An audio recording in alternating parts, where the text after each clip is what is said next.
我叫沈燕，入赘顾家3年当牛做马，直到家里的房子破得漏雨，我才发现自己连给父母修个房子的钱都没有。青婉，老家房子漏雨，住不了人，你能不能给我转5000块？我想寄回去给爸修房子。阿燕，清源马上就要结婚了。钱，就知道要钱。离小舅子清远的婚礼还有不到1个月，用钱的地方多得很，没钱给你。当年我是公司王牌业务员，顾清婉为了把我锁死在顾家，才答应跟我结婚。可我放下一切来到顾家，却落得一无所有的下场。妈，我在公司干了3年，项目提成、业务奖金甚至工资我1分都没拿过。当年行业龙头盛恒给我开出5000万年薪，为了顾清婉我没去。你还敢提钱？你入赘顾家这3年，吃的、住的、用的，哪样不是顾家的？你算过钱吗？阿燕，清源马上就要结婚了，正是用钱的时候，你先别闹。我闹？顾清远的婚礼一桌食材就8800，我要5000块给我爸妈修漏雨的房子，就是我闹。清远是顾家的继承人，是顾家的脸面，你家能跟清远比？这3年我谈的客户，最后都是顾清远站在台前签字领工，我也一句怨言没有。现在就想要5000块钱修房子，我有错吗？清婉，你说话，我在你眼里难道连5000块都不值吗？阿燕，你先别急，等清远婚礼到来，3年，我不管问你要什么，你都是这句话。等忙完这段，等签完这个合同，我等得了3年，我家等不了，我爸妈等不了。我手里就剩这2864.37元，根本不够给家修房子。兄弟们，明天食材都来啊！我妈订的奥龙5000一斤，1只2斤起步，团购。我要5000块给爸妈修房子，你们一口吃的要5000。这几年顾家靠着我拉来的投资发展越来越好，可我连5000块钱都要不到。我做这一切真没有意义。不行，家里不能再等了，我明天去查工资单，看看到底有多少。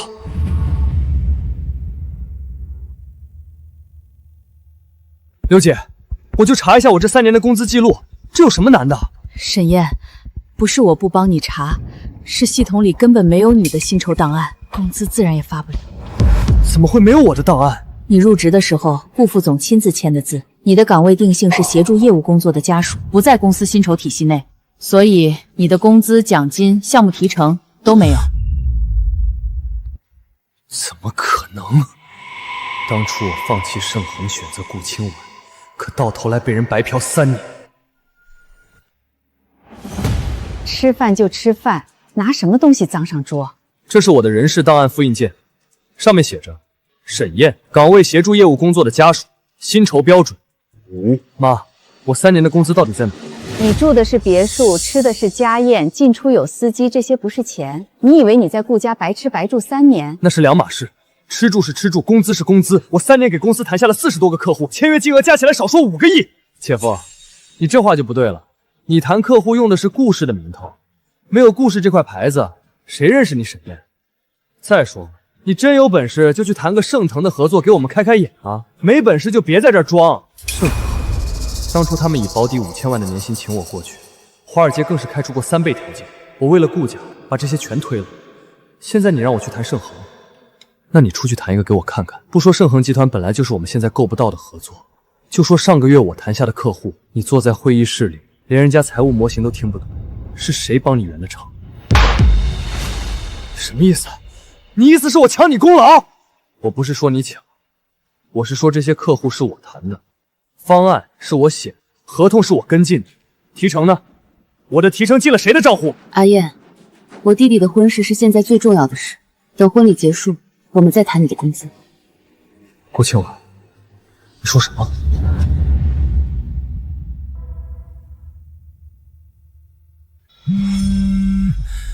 喂，哥，你现在来我学校一趟吧，我有事情和你说。好，志毅，我现在就过去。顾清婉，你根本不知道我为什么今天要跟你谈工资。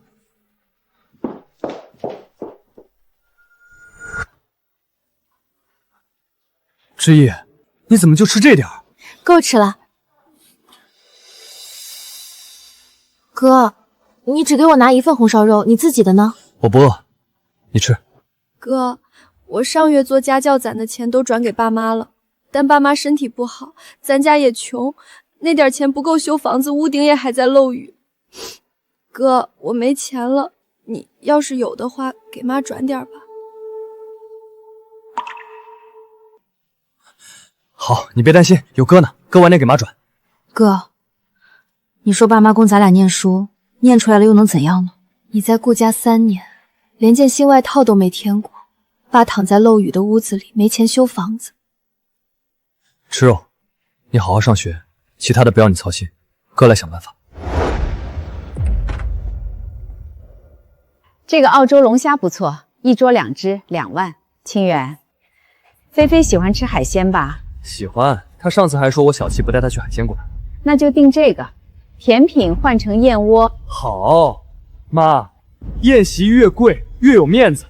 菲菲身体不好，但看见这些，她也肯定愿意高高兴兴的嫁过来。对呀，赵家说了，他们和盛恒有大合作，等菲菲嫁过来，到时候靠着赵家的关系，说不定咱们就能直接和盛恒合作了。给顾家打工3年没有1分工资，可是他们一桌席面的钱就够我妹妹1年的饭钱。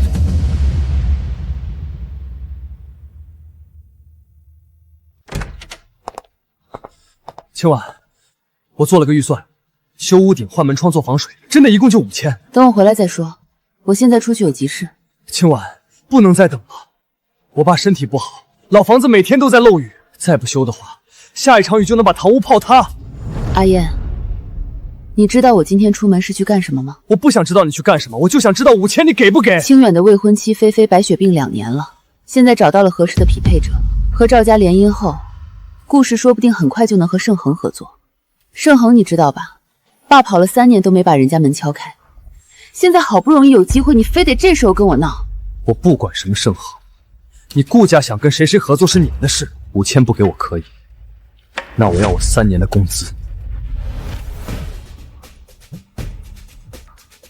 喂，姐，你出发没？骨髓配型的事情有着落了，沈烨的妹妹沈之意血型匹配上了，你快来！等我到了当面说。顾清婉，你今天走出这个门，以后你顾家的事跟我没关系。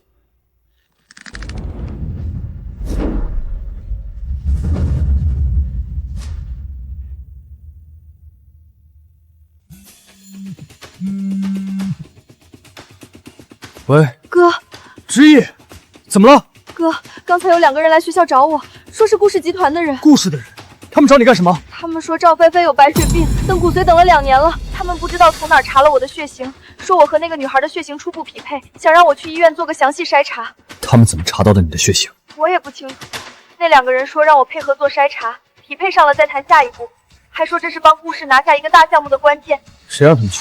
我问他了，他说是我的嫂子顾副总裁顾清婉的意思。之意，你待在宿舍别动，哪儿也别去。哥，我不想去匹配，我怕。你谁都不用怕，这事哥来处理。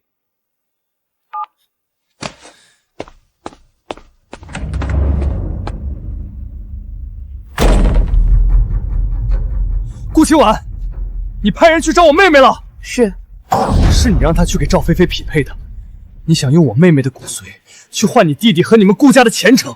只是初步筛查，匹配成功率很低，就算初筛过了，后续还有其他检测，大概率走不到最后那一步。你跟我谈概率？你连问都没问过我，就派人去学校堵我妹妹？她才大2，你让她去给别人做骨髓配型？和赵家的联姻有多重要，你不是不知道。赵家是目前我们唯一能接触到盛恒的机会，必须好好把握。所以就拿我妹妹去换，又不是要她的命，只是一个筛查。顾清婉，你有没有哪怕一次，就一次，在做这些事儿之前想过要跟我商量？清远是我唯一的弟弟，我不能不管。顾清婉，这也是我唯一的妹妹，她才20岁。你们顾家的人是人，我沈家的人就不是人。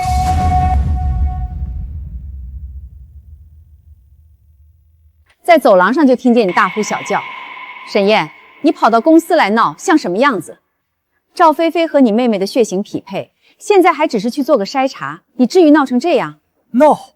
你们都想要我妹妹的骨髓了，我连句话都不能说吗？姐夫，又不是要她的命，做个检查怎么？配上了是她的造化，救人一命胜造7级浮屠。那你怎么不自己去配型？你也是顾家的，只是做个检查，又不是要你的命，配上了你就去捐。我怎么能去？我可是顾家独生子。你不能，我妹妹就能。够了，沈烨，顾家养了你3年，吃的、住的、用的，哪样亏待过你？只是想让你妹妹帮个小忙，只要成功了，这个家上上下下都能顺利。帮个小忙？你管捐骨髓叫帮个小忙？你问过我的意见吗？是筛查，不是捐骨髓，你听不懂人话吗？筛查过了，匹配上了呢，下一步是不是就让他躺到手术台上去？3年，你们让我做什么我做什么。我的项目挂在顾清远名下，我1分钱工资没拿过。我爸摔伤了腰，我跟你们要5000块修房子，你们说家里没钱。我妹妹连肉都舍不得吃，可你们一桌婚宴上光龙虾就2万，现在你们还要动我妹妹的身体，你们有没有人想过，沈之意不是你们顾家的资源，他是我沈燕在这世上最亲的人。说完了就回去冷静冷静。筛查的事儿你妹妹配合最好，不配合的话，这个家你也不用待了。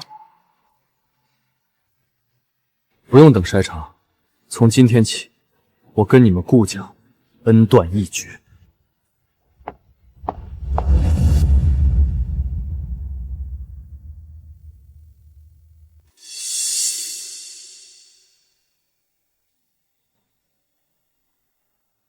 阿燕，你干什么？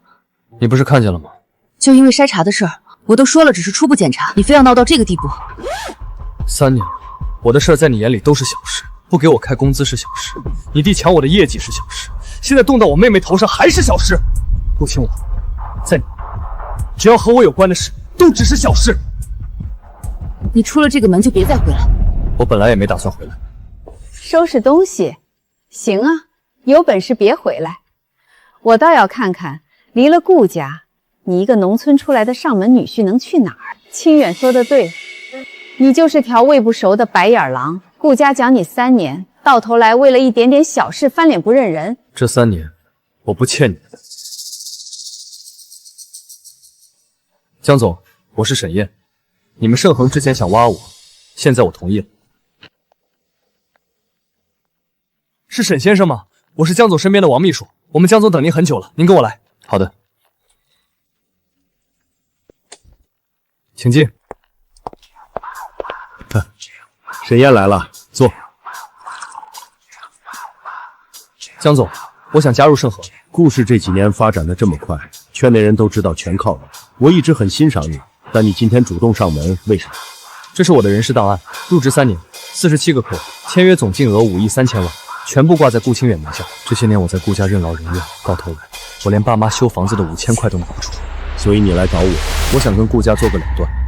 盛恒是我唯一的选择，而我沈燕也是盛恒唯一的选择。但我还有一个要求，不管江总你用什么办法，3天之内让顾清远和赵菲菲的婚事取消。小事儿，我同意了。王秘书，你去法务部拿一份副总裁聘用合同过来。好的，总裁。进了盛恒，你就是我的兄弟，我同沟的战友。3天后，顾家的订婚宴，我让你亲眼看见苛待你的人是什么下场。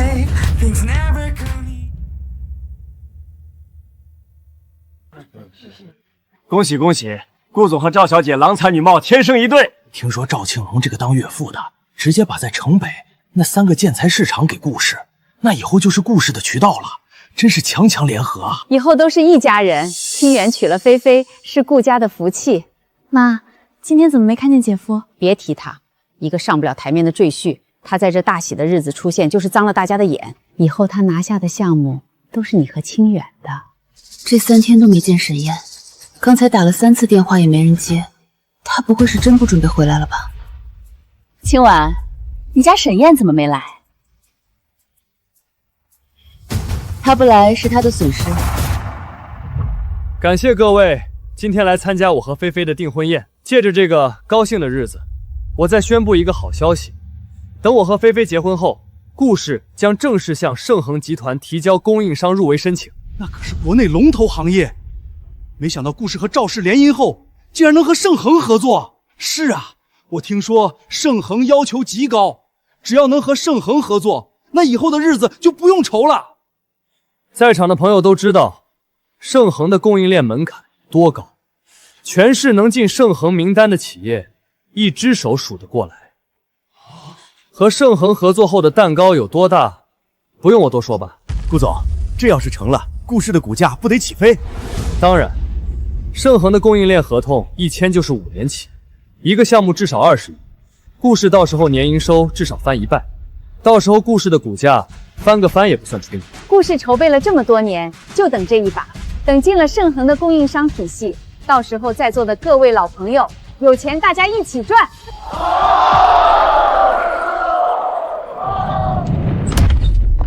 天哪，那可是盛恒集团江总身边的王秘书。王秘书现在来，不会是要现场和顾家谈合作的吧？肯定是了。今天顾家不仅要和赵家结亲，还要直接和盛恒合作，可谓是喜上加喜，前途无限啊！王秘书，什么大风把您吹来了？是江总今天就想和我们签合同吗？因为赵家和顾家联姻，以后盛恒和赵家的合作作废，并且顾家进了盛恒的黑名单。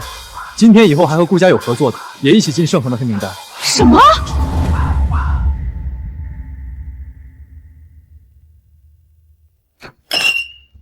顾家这是得罪了盛恒，我们还留这干什么？赶紧走，免得到时候沾得一身腥。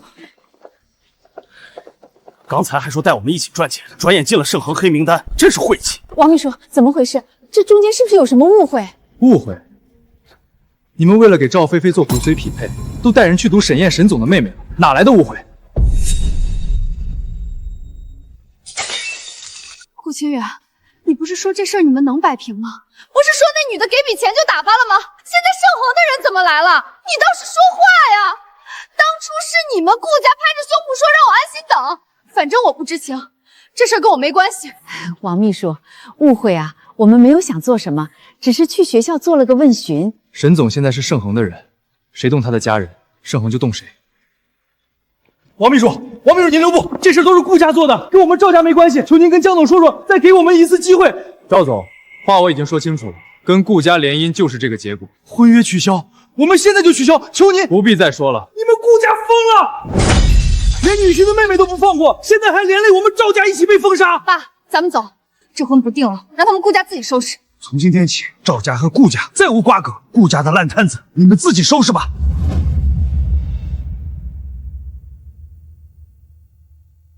你说什么？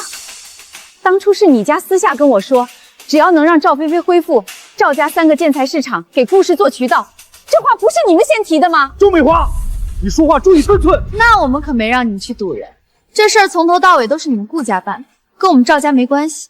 清远，你当初追我的时候说自己是顾氏接班人，现在我才发现原来你什么都不是，你们顾家也太让人失望。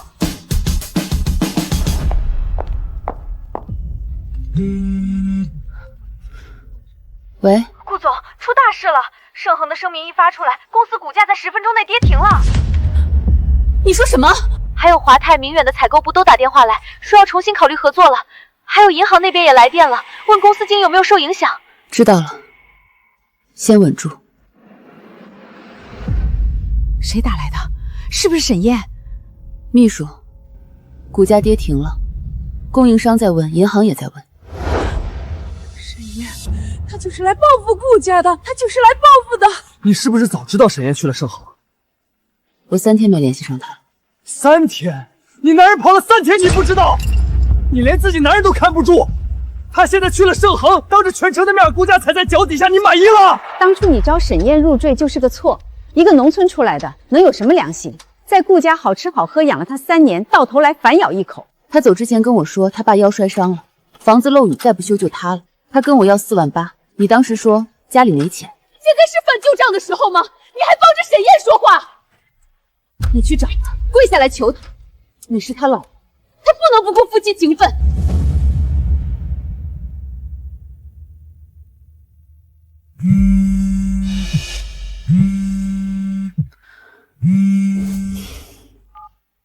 喂，顾总，出大事了！华泰和明远刚刚正式宣布要和我们解约了。我知道了。催贷？合同还没到期，催什么贷？银行也来催了，说顾氏进了盛恒的黑名单，要重新评估信用风险。今晚，沈燕在顾家3年，吃我们的，住我们的，她欠顾家的。她欠顾家的。妈，这3年到底是谁欠谁的？你心里不清楚吗？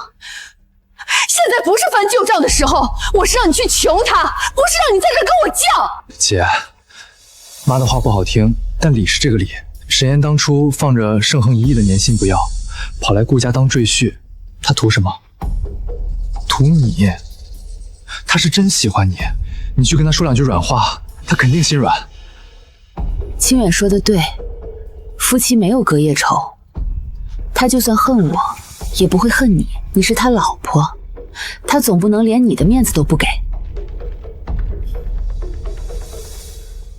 你们让我去求他，你们有没有想过，是我们对不起他？你是顾家的女儿，公司要是没了，你手里的股份也一文不值。你身上哪样不是顾家给的？姐，就一句话，你去不去？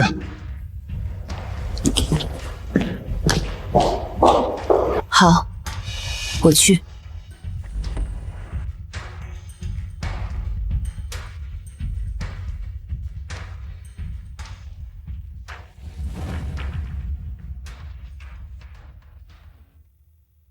顾清婉，你怎么在这儿？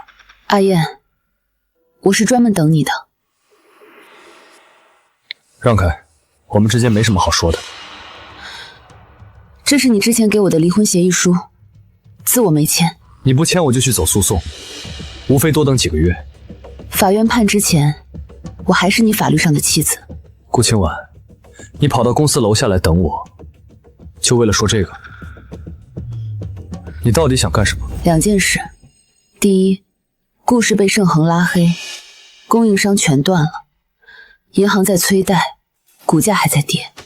我妈让我来求你，把黑名单撤了。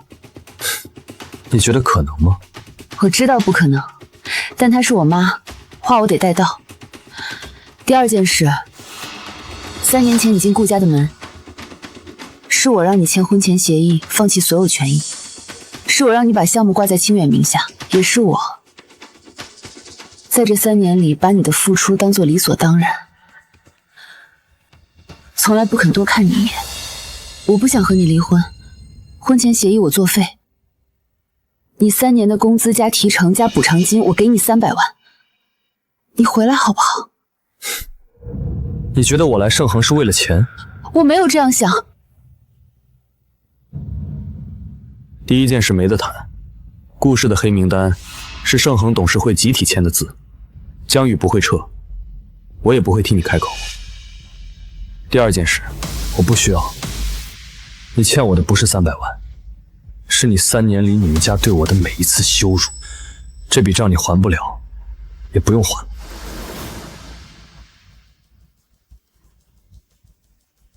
沈燕，对不起，这3年是我耽误了你，以后我一定会好好补偿你。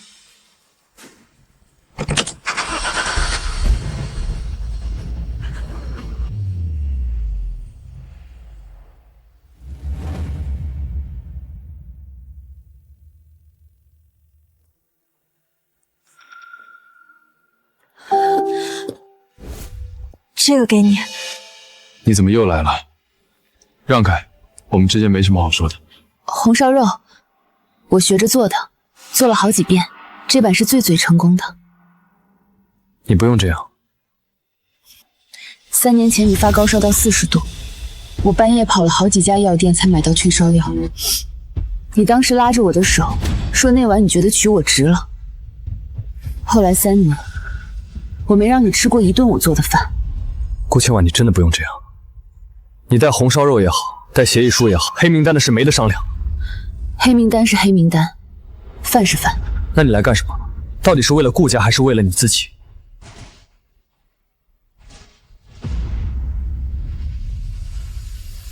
饭我放这儿了，你愿意吃就吃，不愿意就扔了。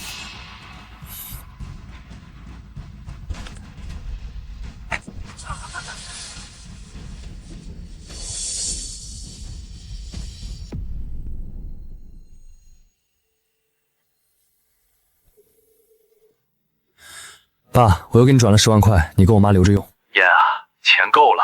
上次你记得修好屋子后还剩的有，你在外面别太拼，照顾好自己。你妈让我跟你说，天冷了多穿点。知道了。爸，腰还疼吗？好多了，新房子不漏雨，腰再养养就快好了。你妈养的那几只鸡下蛋可勤了，等你回来给你攒着。好。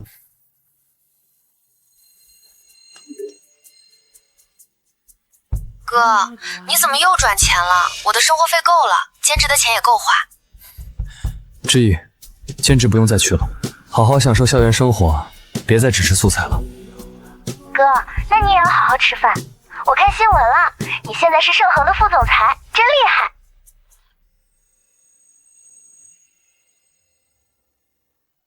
这3年入赘顾家，连给父亲修屋顶的5000块都要看人脸色。现在可以不用跟任何人开口，就能让家人都过上好日子。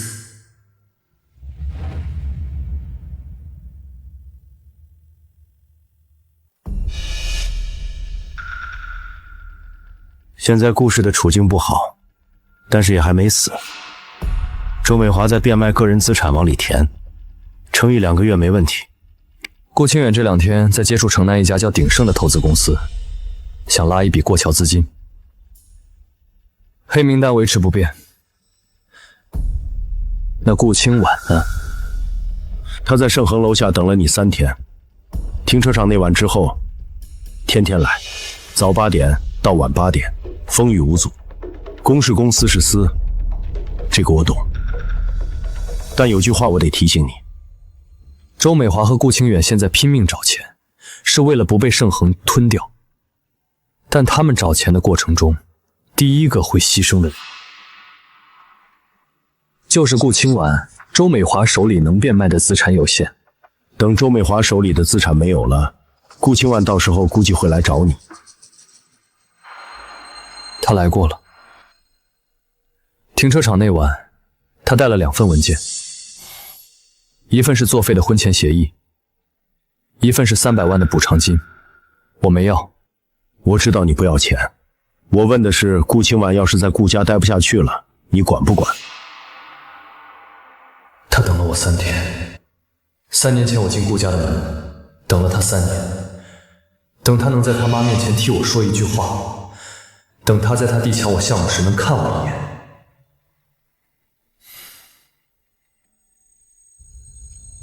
顾氏的事按董事会的决议办，黑名单不撤，供应商不解封。我知道了，不过顾清远接触的那个投资公司有点问题，你自己看要不要告诉顾家。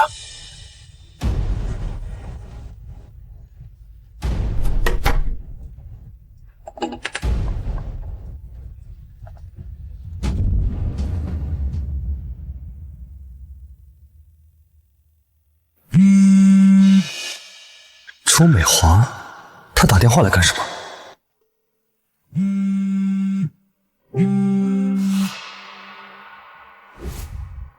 喂，沈燕，沈燕，你听我说，出事了，出事了！清远被人骗了。说清楚。城南有一家鼎盛资本，说是专门做过桥资金的，清远通过人介绍的，对方承诺3000万，年化20%，3个月柔转。他们说要先交150万的尽职调查费才放款，我把我压箱底的金条全拿出来了，就连公司账上最后一笔流动资金也凑进去了。今天是约定到账的日子，清远从早上等到下午，电话打不通，微信被拉黑。他去鼎盛的公司地址找，那间办公室是短租的，上礼拜就退了，营业执照是假的，注册地址是一个快递代收点，150万没了，钱打过去就没了。沈燕，我知道我对不起你，这3年我苛待你，克扣你工资，还想动你妹妹，你怎么恨我都行。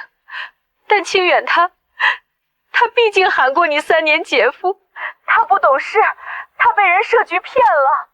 盛恒有法务资源，全城最好的律师都在你们那边。你想让我查那个信中的底细？对，帮帮忙！你只要能查到，能追回来这笔钱，让我做什么都行。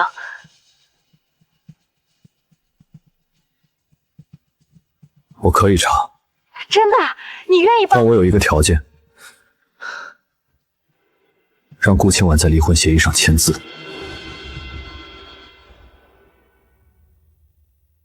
3年前我进你顾家的门，3年后，我想干干净净的走，你让他签了，我会动用盛恒所有法务资源帮你查鼎盛。沈燕，清婉她毕竟是你老婆，3年夫妻。你现在想起来她是我老婆了？条件我开了，签还是不签，你们自己商量。签，我肯定让她签。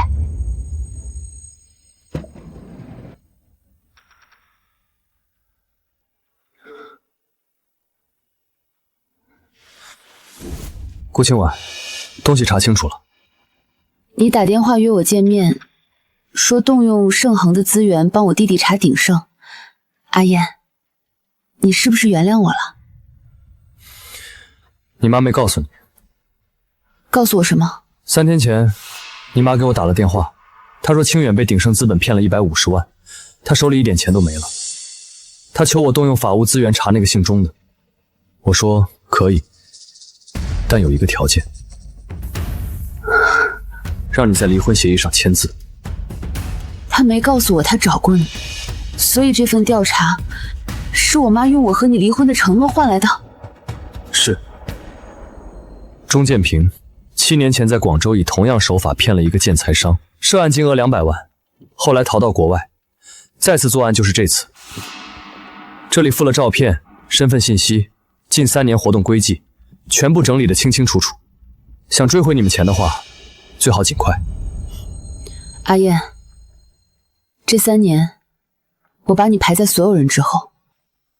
我妈的事在前头，我弟的事在前头，顾家的面子在前头，公司的合同在前头。你呢？你永远排在最后。你每次跟我提要求，我都说等忙完这段。我知道真正毁掉这段婚姻的，不是我妈，不是清远，是我。是我把你所有的付出当作理所当然，是你替我扛了所有我扛不动的事，而我从来没有珍惜过。离婚协议我签，但是你要和我回顾家签。好。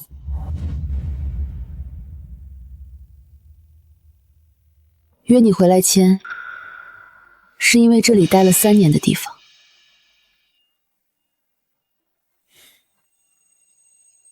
不能签！东西我们已经拿到了，鼎盛的资料在手里了，钱追回来就有希望。这个就不签了。妈，东西是沈燕给的，给了就是我们的。他查鼎盛是还顾家的债。是你给他打的电话。3天前，你打他的电话。我当时是被逼的。然后呢？你今天冲进来拦我，是觉得东西到手了，可以反悔了吗？清婉，我做这些都是为了顾家。妈，你让我把话说完。3年前阿燕进门，你跟我说过一句话，你说赘婿不是丈夫，是工具。我记住了，所以我让他签婚前协议，让他把项目挂在清远名下，让他3年不拿1分钱工资。公司好了，他走了，是我们全家都对不起他。只是这句话迟到了3年。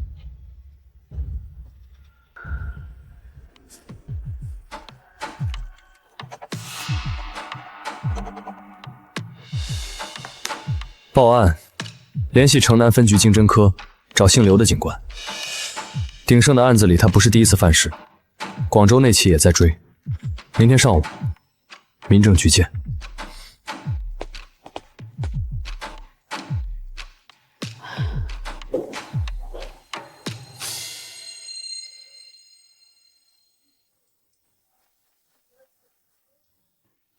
走了。阿燕，3年前你进顾家的第一天，我就欠你一句话。谢谢你当初选择了我，哪怕这份选择被我浪费了3年。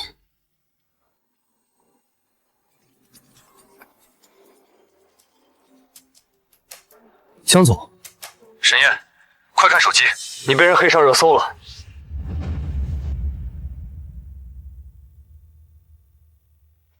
你在哪儿？先回公司，公关部已经在押了，但源头还没找到。知道了。盛恒副总裁沈燕入赘3年，反咬妻子一家。据知情人士独家爆料，他农村出身，靠婚姻攀上顾家大门，入赘后吃住全倚仗妻子。可这个女婿攀上盛恒后翻脸不认人，反而用供应链黑名单将岳父一家逼入绝境。传播这么快，评论区还一边倒全是骂我的。这人真是养不熟的白眼狼，顾家养他3年，还不如养条狗。对啊，我看这种白眼狼早晚要遭报应。零工资的薪酬档案，我做的项目编号，我当年要5000块修房子的原话，这些事外人绝无可能知道，每一个细节都是顾家内部的事。王秘书，热搜上的相关内容你看了吗？看了，公关部已经在拟声明，告诉他们先不删帖。不删？对，不但不删，让他挂着。你给我找法务部的技术团队，追查这个爆料的源头账号。我这会儿就去公司，我倒要看看是谁把这些事往外抖的。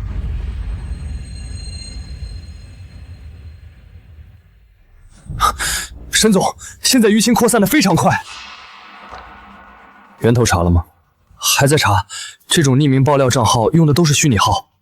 那就让法务部介入，技术手段总能查到。账号查不到就查 IP，IP 查不到就查发布设备。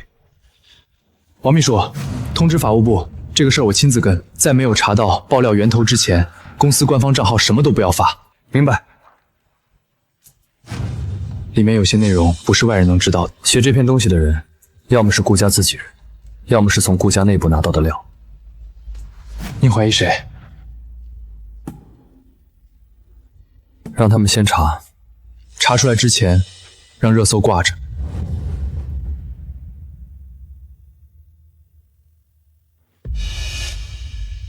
沈总，结果出来了。说，注册手机号的实名认证人是顾清远 ，IP 地址是城郊一家网吧。全部存档。沈总，要不要现在就先把证据存好？明白。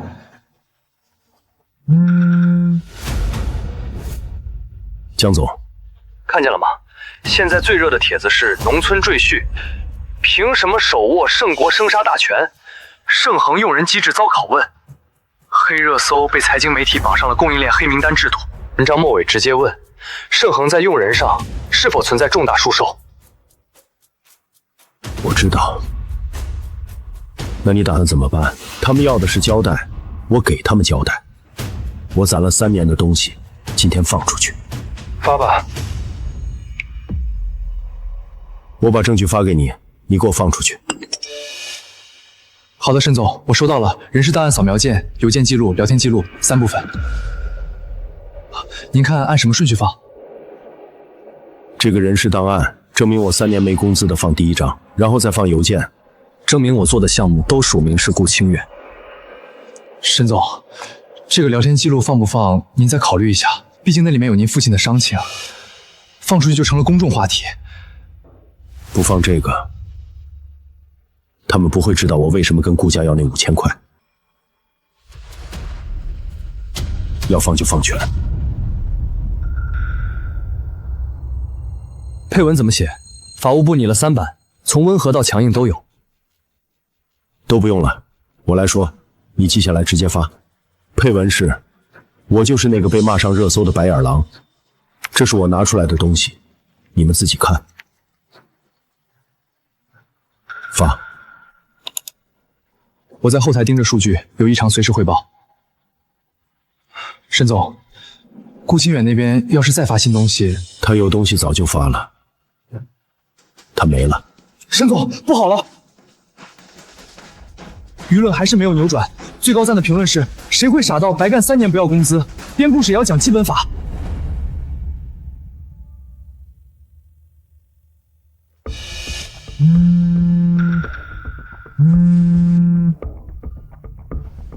知道了，你先盯着。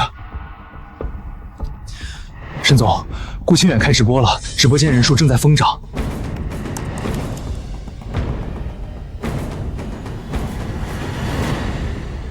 今天开这个直播，是想把一些话说清楚。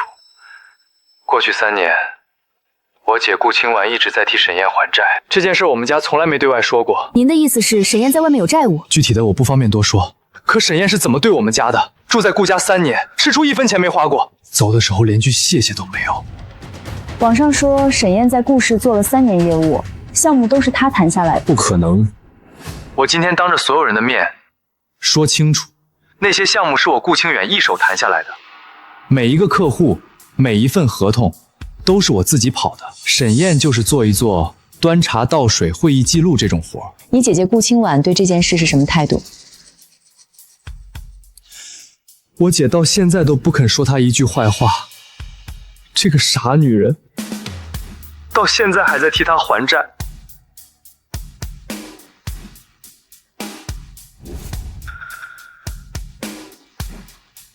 识人不清，是我顾清远的错，这个错连累了我姐、我妈，还有公司上百号员工，我向大家道歉。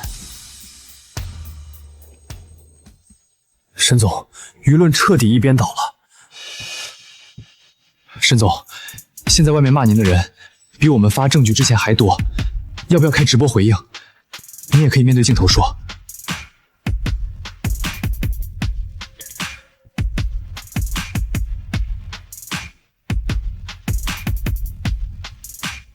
不用，把第2波证据准备好。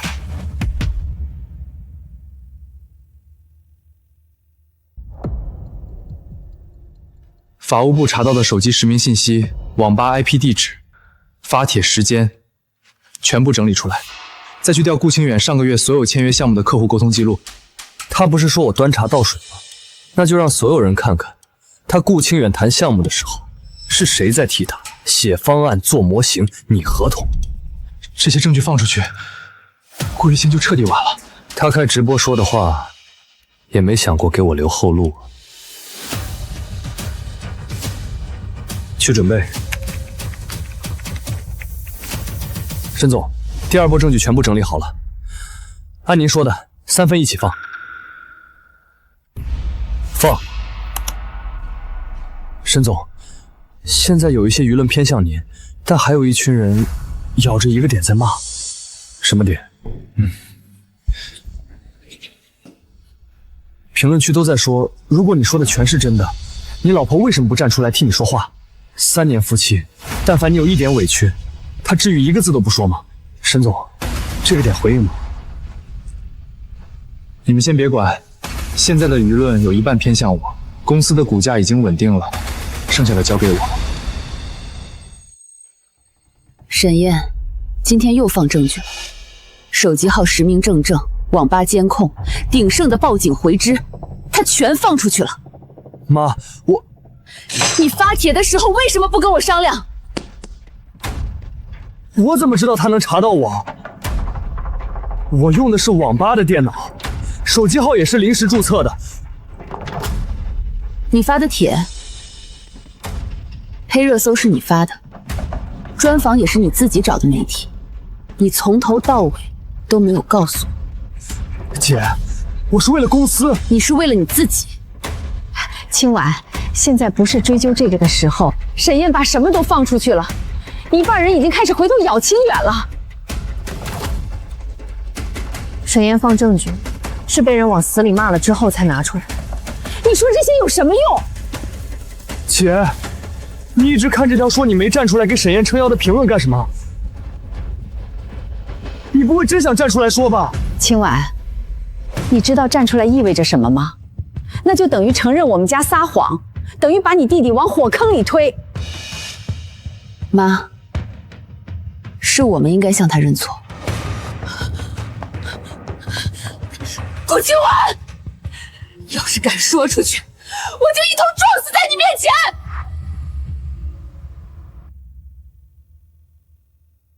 妈说的对，姐你不能站出去，你站出去我就完了。那你让我怎么办？清婉，唯一能解决现状的办法就是你去求沈燕，求她和我们和解。求她？对，只要把沈燕找回来，热搜能解决，公司的事情也能解决。你去求她，3年夫妻，她总不能真的一点旧情都不念。我不去，我没脸见她。你不去，你不去，我去，我这张老脸不要了，我去给她跪下。妈，你们不能去！让开！喂，大哥，你现在有空吗？对，去一趟沈燕那儿，把老二和小妹也叫上，人多好说话，就现在。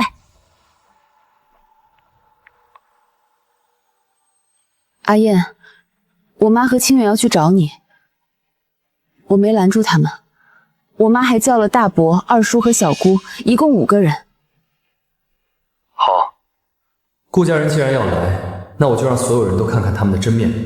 人数升这么快，看来关注这件事的人还挺多的。接下来就等着顾家人来了。阿燕，这么晚才来，没打扰你吧？有什么事说。妈这些天想了很多，家里的事闹成这样，我这个当妈的心里难受。今天带着几位长辈来，是想跟你好好谈谈你和清婉的事儿。沈燕，夫妻之间的事儿，关起门来怎么吵都行，闹到网上去对谁都没好处，你说是吧？是啊，姐夫，我姐这段时间瘦了一大段，她心里放不下你，只要你愿意回来，之前的事儿我们都翻篇儿。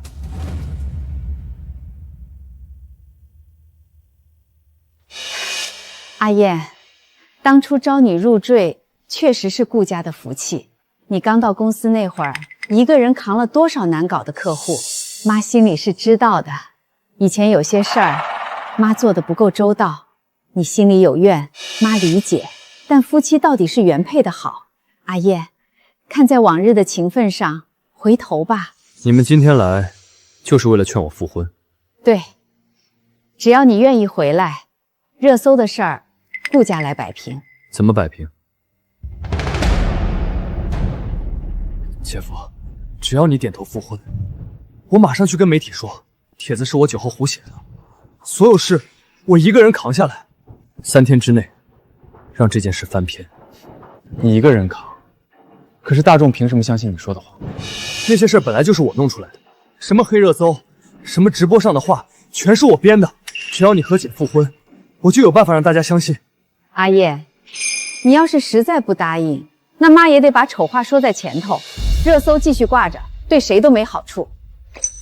盛恒董事会那些股东能容忍一个上过黑热搜的副总裁再待多久？只要事情一直没有完全解决，以后圈子里提起沈燕，所有人都会说是你忘恩负义。年轻人不要不知好歹，顾家今天上门是给你台阶下，你要是聪明，就该顺着台阶走下来。沈燕，你想想，你一个农村出来的，要是因为这件事被盛恒赶走了，还能去哪儿？阿燕，你走到今天不容易，何必为了赌一口气，把前途全搭进去？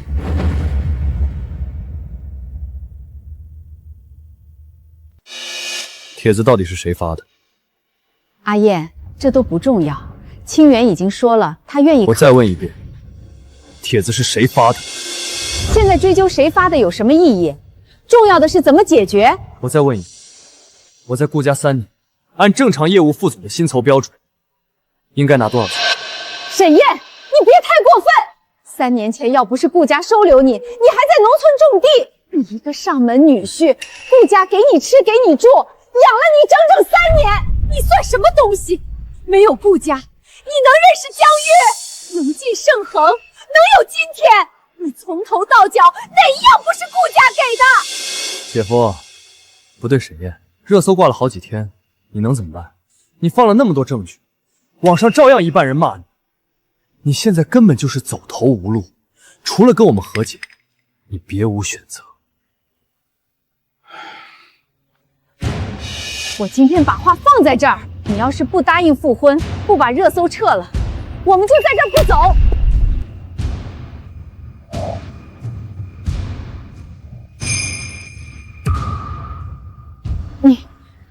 你一直在直播？从你们按门铃开始，每一个字都播出去了。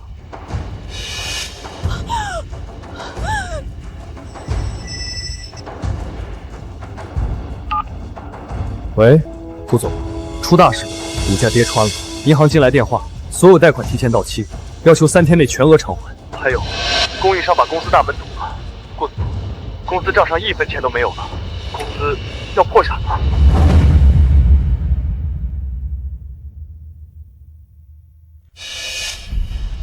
破产？清远，什么破产？不可能，顾氏几十年了，怎么可能说破产就破产？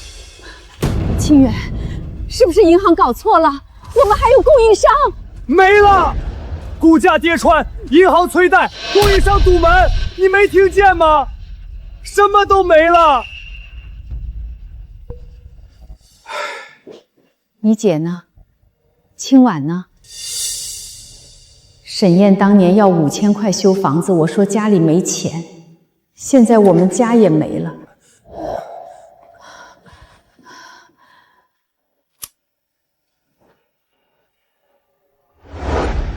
法院裁定了，别墅拍卖所得优先偿还银行，妈名下被召回的资产折抵税钱。现在我们没钱了，房子也要被收走。这房子我住了20多年，一砖一瓦都是我和你爸攒下来的，你爸没了，现在连家也没了。妈，成交租的房子我看了，月租600，够我们3个人住。600？我这辈子从没住过那种地。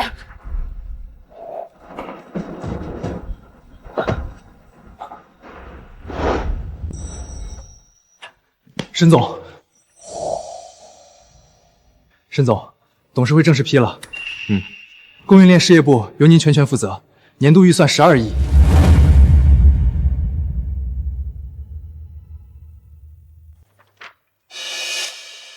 知道了，通知各部门下周1开战略会。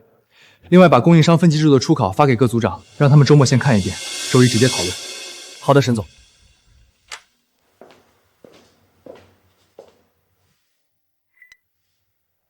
升官了好，但你得注意身体，别像以前似的忙起来连饭都不吃。你妈让我跟你说，天冷了多穿点儿。好，等忙完了就回去。从前我跟他们要5000块修房子，他们说我闹。现在我可以让家人过上好日子，不用再看任何人的脸色了。上周发下的东西大家应该都看了，今天开会核心就一条：推行供应商分级制度，所有合作商分成 A、B、C 3级。A 级优先合作 ，C 级限期整改，整改不合格的直接清退。沈总，这套制度是不是太激进了？我们在座几位跟那些老供应商打了10几年交道，一下子把人划成3、6、9等，面子上过不去。是啊，而且 C 级限期整改那段时间交付怎么办？短期肯定受影响。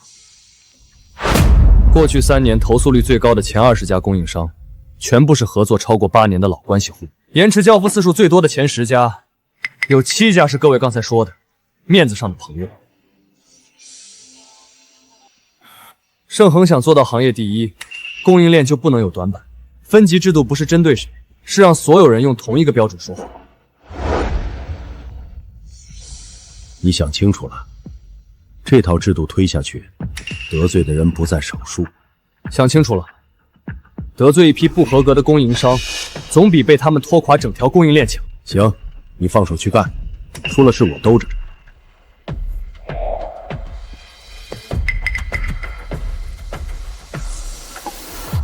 江总，不会出事。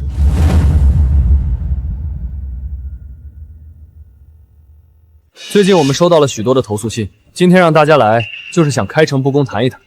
大家有什么问题，尽管问。沈总，我供了盛恒8年货，从你还没来的时候我就在了，从来没有出过问题，凭什么把我划成 C 级？去年3月，你供的那批密封胶圈交付晚了12天，导致藏储1期工期延误。要不要我把当时的监理日志调出来？去年8月，有一批建材抽检不合格，被你以次充好混进了送货里，退货记录还在财务那边挂着，要不要也调出来？盛恒不是慈善机构，想做 A 级供应商，拿质量说话。各位还有问题吗？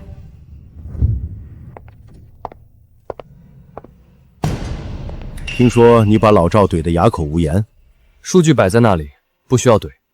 刚才的视频发出去后，行业论坛上已经有人在讨论了。有人说你是行业清扫府，也有人说你太不近人情。随他们说，标准定下来就按标准执行，我没时间管别人怎么评价。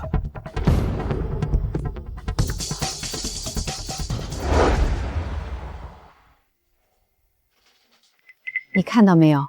盛恒的新政策，一群供应商在骂沈燕，他得罪的人越来越多了。骂有什么用？他照样坐在盛腾办公室里。骂的人多了就有用。你不是认识那个被淘汰的吴德利吗？去找他聊聊。他被沈燕踢出来，总会想出这口气。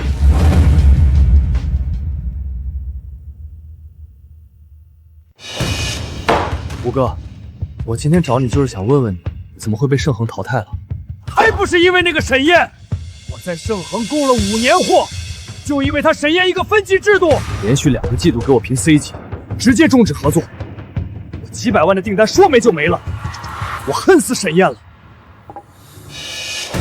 你这算什么？我在顾家3年，沈燕吃我的住我的，还拿我家的钱。可你看看最后他攀上盛恒，翻脸就把顾氏搞破产，人这么狠，比你想象的狠多了。他就是条白眼儿，谁沾上谁倒。我找人打听过他的底细，什么把柄都没找到。这人干净的跟白纸一样，见了鬼了。他在顾家3年的事儿我都知道，他当年签过的合同、经手的项目，跟我姐的那些烂账，哪一样拿出来都够他喝一壶。你以前是顾氏的少东家，盛恒的门道你肯定熟，想不想跟我一起干点事情？什么事情？万宝集团听不懂，盛恒的死对头，他们正在找熟悉盛恒的人。你手上有沈燕的料，我有人脉搭桥，咱俩联手，一起搞倒他。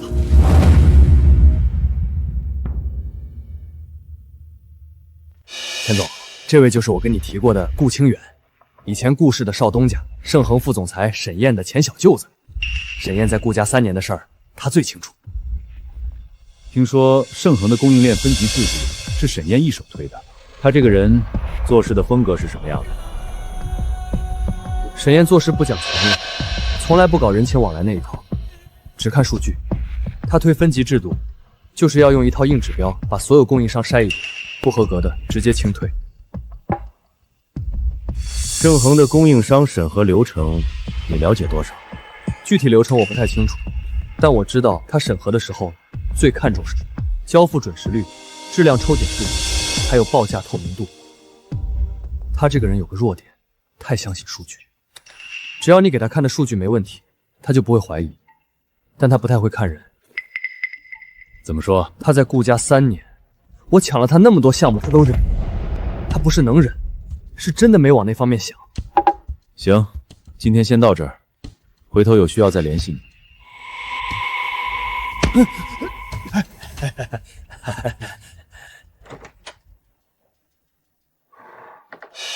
钱总，这人说的东西都挺浅的，没什么干货。是浅，但他和沈燕有私仇，仇恨是最好的燃料。先晾他几天，等他急了，自然会拿出更有价值的东西。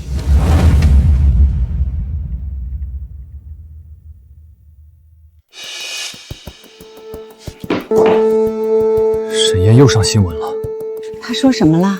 他们公开了审计报告，记者问他为什么要公开，他说阳光是最好的消毒剂，行业都在讨论他。现在他又出尽了风头，万汇晾了我整整1周，钱国伟连个消息都不回，再不拿出点东西，这条线就断了。你姐以前在顾氏经手不少合同，公司虽然破产了，但她的签字样本还在老宅搬出来的旧纸箱里。我姐现在去上班都直接住公司，不和咱们住一起。你要我姐的签字干什么？嘘，别让你姐知道。只要拿到她的签字样本，我们自己就能做点文章。你拿着东西去见钱国伟，你把东西给万汇，万汇想怎么用就怎么用。到时候就算出了事，反正是清婉的名字在前面顶着。这不是伪造签字吗？万一被查出来，富贵险中求，你还有别的路吗？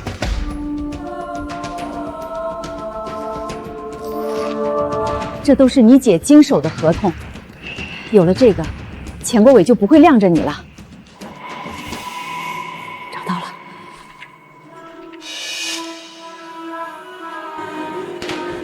你不敢的话，那就我来学着写。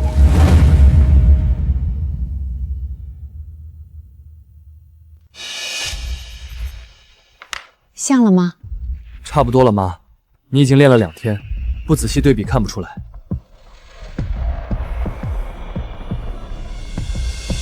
钱总，我们手上有一份沈燕前妻的签字授权，她的亲笔签名样本在我们手里，可以用她的名义注册一家公司，帮万汇办事。你们能注册什么公司？建材咨询公司。万汇不是正在抢盛恒那个材料供应标段吗？用第三方公司的名义去接触那些签了独胎协议的供应商，到时候用顾清婉的名义，谁也查不到万汇头上。3天之内把公司注册出来，地址用万汇的虚拟地址。事情成了，3天之内把公司注册好。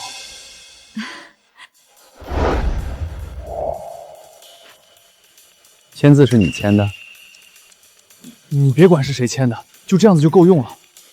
行，既然你拿出了诚意，我也不能亏待你。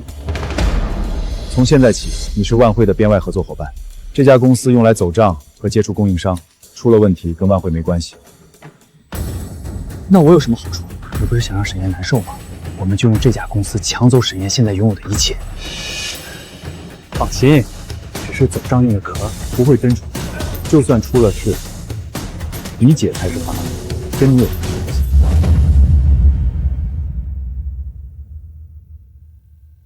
怎么回事？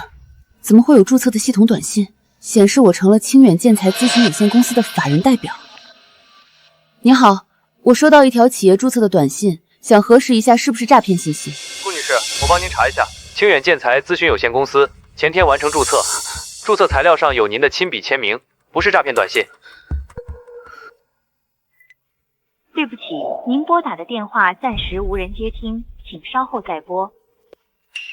清婉啊，有事儿吗？你们用我的名字注册了公司，就是个小公司，帮清远过渡一下。你现在又没工作，闲着也是闲的。我的亲妈和亲弟弟用我的名字注册公司，一个字都没跟我提过。顾女士，您是这家公司的法人代表，根据法律规定，如果公司涉及违法经营之类的问题，您是第一责任人。但我完全不知情。问题就在这里，注册材料上的签名是您的笔弟，您要证明自己不知情非常困难，所以您必须尽快报案，以伪造签名和虚假注册立案。我知道了，谢谢你。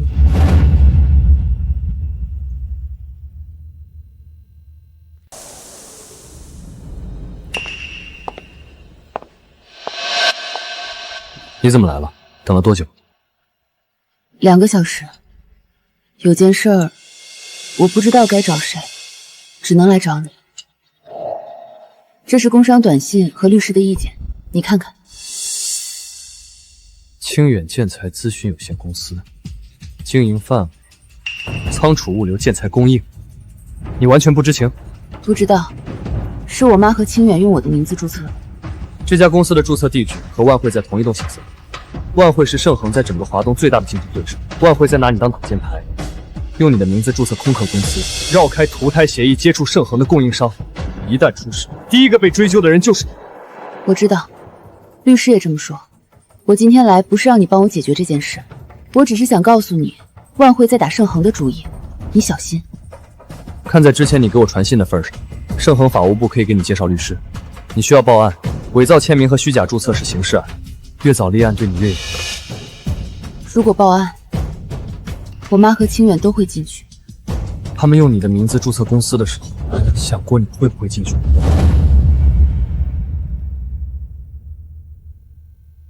巡捕，我要报告有人伪造我的签名注册公司。我是法人代表，但完全不知情。清远建材咨询有限公司，法人是你，注册签名也是你，你说不知情？签名是伪造的，你们可以做笔迹鉴定。公司名字里的清远是我弟弟顾清远，我母亲周美华也知情。巡捕，您让我和我妈过来，到底有什么事？清远建材咨询有限公司，法人是你姐姐顾清婉，她说完全不知情，你怎么解释？我也不知道啊，兴许是我姐自己注册的，她记性不好忘了呢。注册材料上的签名笔记，你姐已经申请做鉴定了，你想清楚了再回答。反正不是我签的，你没有证据就拿出来，没证据别往我身上推。对啊，巡捕，我不知道什么公司不公司的，我家破产之后丢了一些旧合同、旧文件，可能是谁捡去用了，反正跟我没关系。笔迹鉴定出来之后，如果证实是你们两个做的事情，你们都将会受到严厉的惩罚。你现在说清楚还来得及。那就等鉴定结果出来再说，反正我没做，就是没做过。我说了不是我签的，他们没证据就不能抓人吧？先回去再说。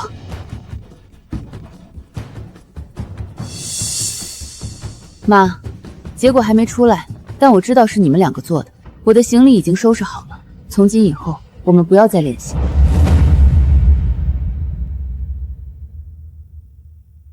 您拨打的电话已关机。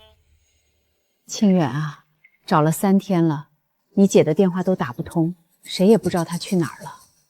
他跑了也好，清远建材的法人跑路了，巡捕的调查一时半会儿追不到我们头上。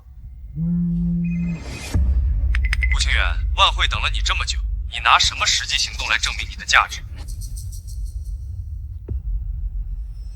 沈烨，我姐失踪了，你知不知道她在哪儿？你姐为什么失踪？你不清楚？你少倒打一耙，她是你前妻，你不管她谁管？你用她的名字给你当法人的时候，想过她的处境吗？你要是还有一点勇气，就别再找她。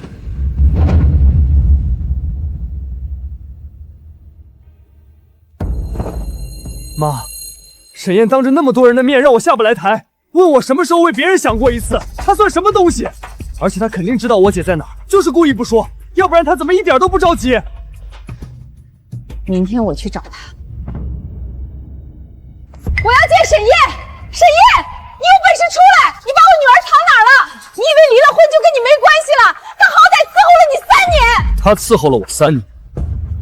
周阿姨，我在顾家3年，我的情况现在所有人都知道，不如让大家评评理，看看到底是谁伺候谁。你胡说！王秘书，送客。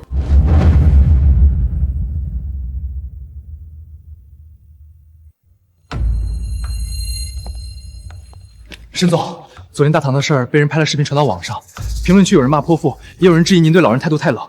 公关部问要不要处理，不用回应。那这段视频呢？要不要联系平台下架？越下架越有人觉得我心虚，放着吧，过2天热度就散了。好的，沈总。沈燕，上次是我冲动了，今天就是想跟你好好谈谈，我肯定不会像之前那样了，你放心。那你跟我来吧。阿燕，以前的事是妈做的不对，我这个人脾气急，说话不过脑子。上次在大堂说的那些话，你别往心里去。但清婉毕竟是你前妻，你们好歹夫妻一场。她现在人不见了，电话打不通，公寓也退了租。阿燕，我是真没办法了才来找你，你就帮忙，帮我找找清婉。你要是肯帮这个忙，我以后再也不来烦你。你要是不帮，我这张老脸也不值钱，天天来你这儿坐着，你也不想每天上班都看见我吧？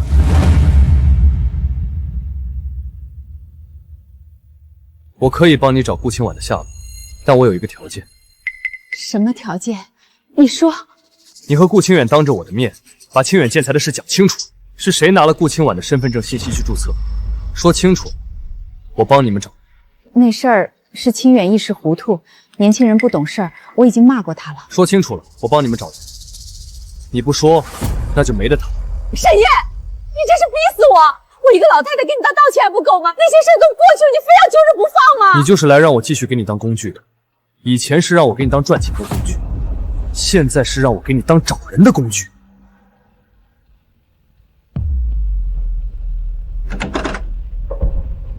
您请回吧。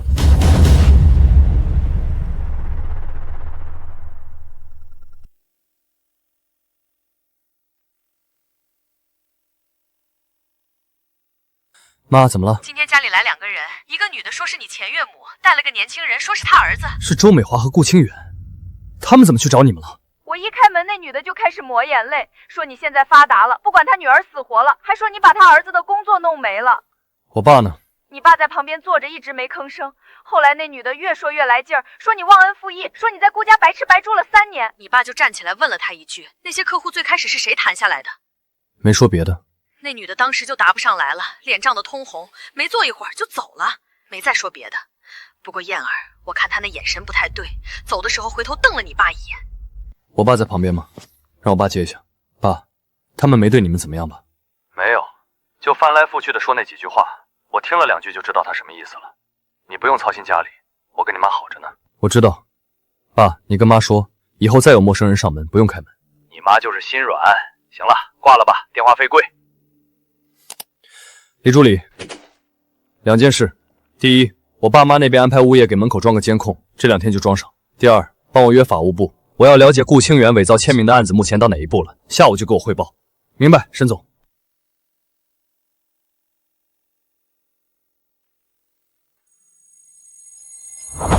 沈总，清远建材虚假注册案，巡捕那边已经完成证据固定了，顾清晚签名的笔迹鉴定报告也出来了，确认是伪造。如果盛恒作为利益相关方正式提起民事诉讼，需要多长时间进入庭审？最快的案子1个月左右能排上，但这个要看法院的排期。我们这边材料都是现成的，随时可以递交。沈总，周美华在楼下说想见你，这次没有吵闹，就坐在等候区，让她上来。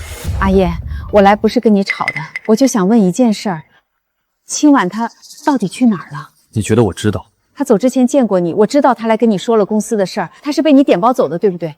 你跟他说了什么，他就这么走了，连亲妈都不要了。他为什么走？你真的不清楚？你和你儿子用他的名字注册公司，让他背上刑事责任的风险。顾清晚发现之后没有跟你们闹，只是收拾行李走了。他不吵不闹走到这一步，你作为母亲，想过他心里是什么感受吗？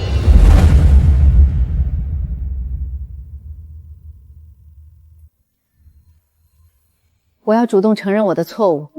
清远建材咨询有限公司虚假注册，我是主犯。你说，我伪造了我女儿顾清晚的签名，用她的名义注册了公司，这一切都是我做的。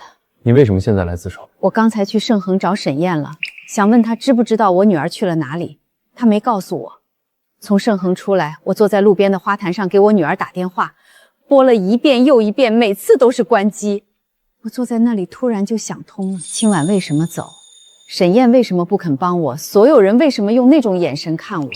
我找了我女儿1个月，找不到。她从小到大从来没跟我说过一句重话。可是那天在电话里，她说从今天起不要再联系了。她说这话的时候声音很平静，平静的比骂我还难受。笔录确认无误的话，在这里签字。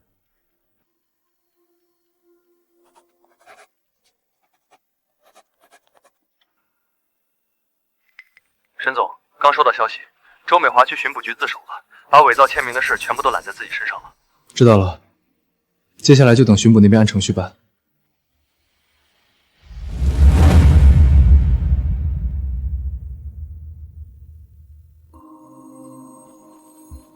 沈总，周美华的案子判了。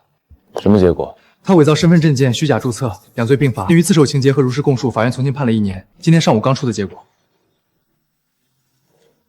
顾清远呢？顾清远作为从犯被免于刑事处罚，但留下了案底。另外，盛恒作为利益相关方的民事诉讼，法务部那边也已经递交了诉状，法院受理了。知道了，让法务部按程序走就行。是，沈总。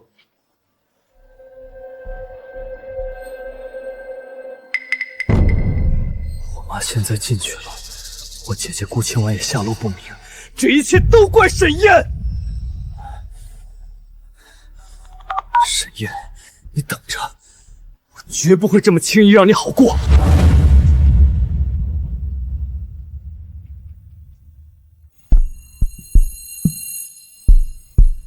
申总，没有找到顾清远的踪迹。自从周美华入狱后，他就下落不明了。万汇那边最近有动作吗？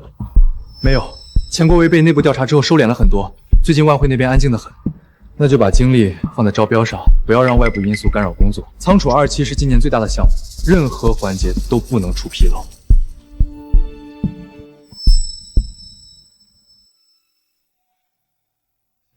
申总，采购部今天上午收到一封匿名举报信，说仓储2期项目有家中标方和你有私下利益往来，这里面列举了几个供应商的名字和中标金额，但没有任何具体证据，全是捕风捉影的措辞。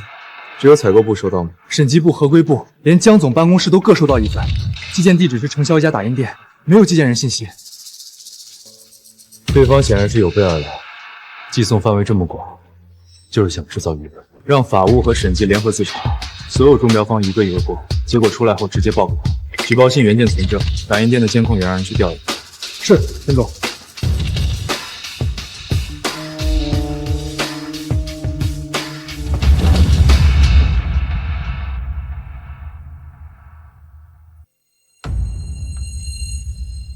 所有中标方都过了一遍，过了，流程合规，没有问题。但这封举报信寄了4个部门，摆明了不是真要举报，就是想把事情闹大。打印店的监控查了吗？顾清远戴着口罩也能认出来。我在顾家3年，对他非常熟悉，他的习惯改不了。暂时先不用报巡捕，这段监控太模糊，报了也没用，让人盯着棋牌室就行。好的，申总，我下午要去仓储2期的工地上看看。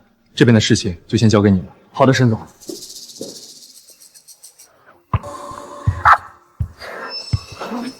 申总，申总，锁扣的螺栓被人松了，至少松了3圈。通知所有人，工地全面停工，报巡捕彻查。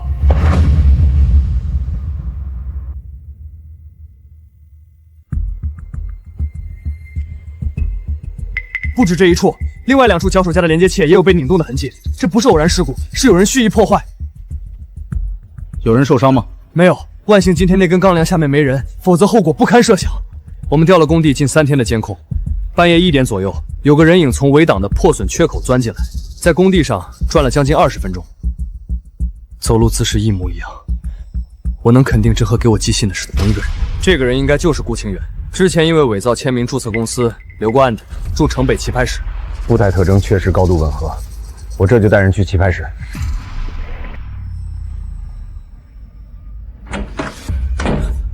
顾清远，8月17号晚上11点到凌晨1点之间，你在哪里？在棋牌室睡觉啊。潘老板能作证，那天晚上他确实在店里，但中间出去了一趟，大概1个小时，说是买宵夜。买什么宵夜？买了1个小时？我走了好几家店，都关门了。工地没有拍到正脸，围挡缺口没有提取到有效指纹，目前没有直接证据。这段时间不要离开本市，随传随到。好的，巡捕。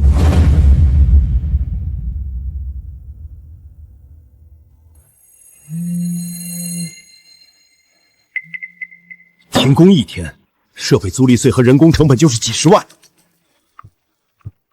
董事会有人提议，仓储2期复工之前让你暂时停止配合调查，我暂时压住了。但事故原因1天查不清楚，停工令1天不解，这个压力我压不了太久。你多长时间能解决？3天。3天之内，我一定找出证据。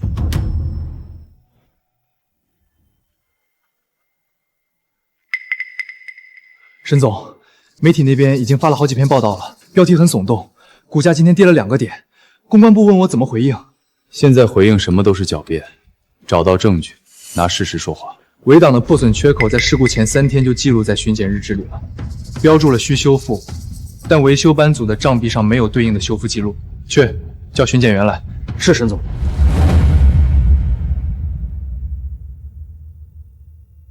我上报当天下午，有个人打电话到项目部，说自己是维修班组的，说围挡已经修好了，让我们不用再派人。那个电话是多少？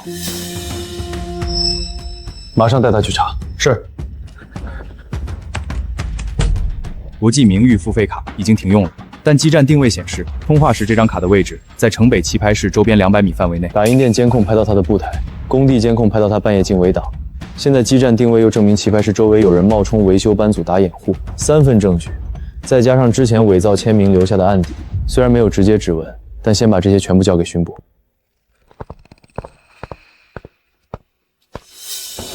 顾清远，你涉嫌破坏生产经营罪和危害公共安全罪，请跟我们回去配合调查。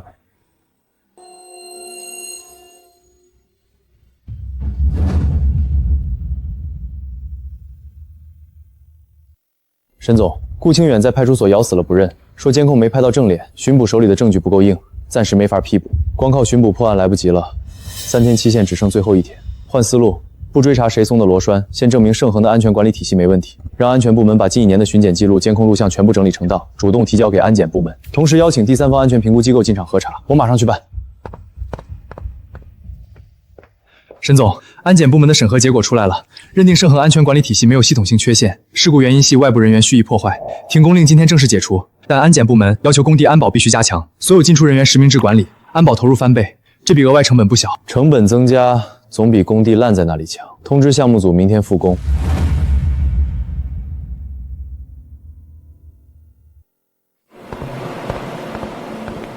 沈总，几个大客户因为这次停工事件对咱们的交付能力产生了质疑，最大那家直接发函要求盛恒出具额外的履约担保，否则后续合作要重新评估。担保金额多少？一旦开了这个先例，其他客户也会跟风，安排出差。 我亲自去谈。江总，客户那边我跑了一圈，工地复工之后股价回稳了，但几个大客户对交付能力有质疑，最大那家直接发了函，要求额外履约担保，不然后续合作重新评估。我带着监控截图和复工批复一家一家谈，3家谈下来2家，最后这家还是不肯松口。这笔担保金额不小，而且开了先例，其他客户会跟风，你怎么想？担保得给，但不能以集团名义。 我的意见是以项目公司名义签，集团风险可控，对方也能接受。项目公司的资金压力会更大，仓储2期不能卡在这个节点上，项目公司扛得住。行，按你说的办。签完之后把副本发我一份。好，谢谢江总。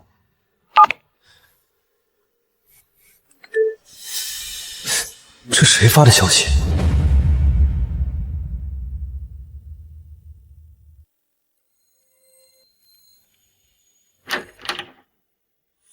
你还在这窝着？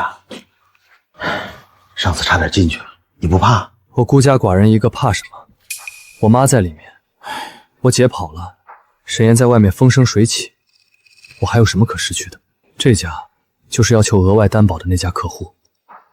项目对接人姓孙，担保争议的时候跟沈岩正面交锋过，我已经加到他微信了，聊了好几天了。你跟人家聊什么？聊行业趋势，聊供应链痛点。 聊盛恒的竞争对手，他只当我是个行业观察者。等聊熟了，有些话就好说了。你这回又要搞什么名堂？不急，他现在对我还没完全放下戒心。等他把戒心全放下，我再给他看点有意思的东西。沈燕防得了工地，还能把每个客户都防住。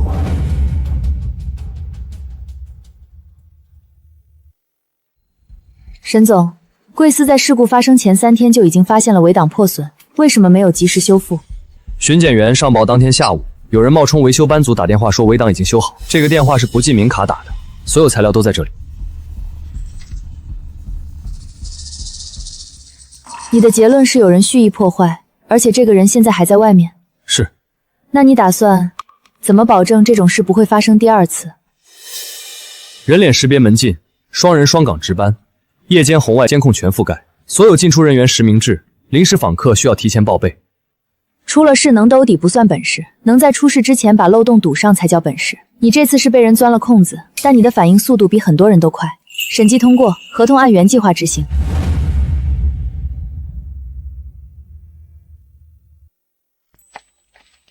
陆总监这几天辛苦了，现在天色也不早了，我请你吃个便饭，算是尽地主之谊。审计期间不接受宴请，这是规矩。审计已经结束了。 那就工作餐。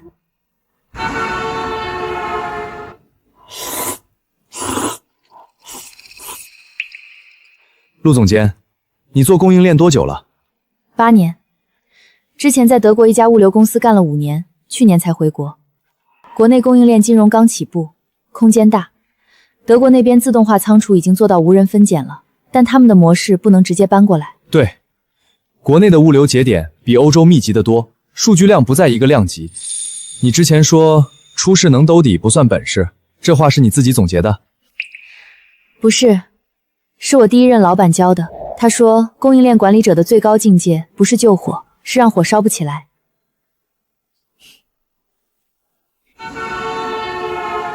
谢谢沈总的工作餐，希望以后有机会继续合作。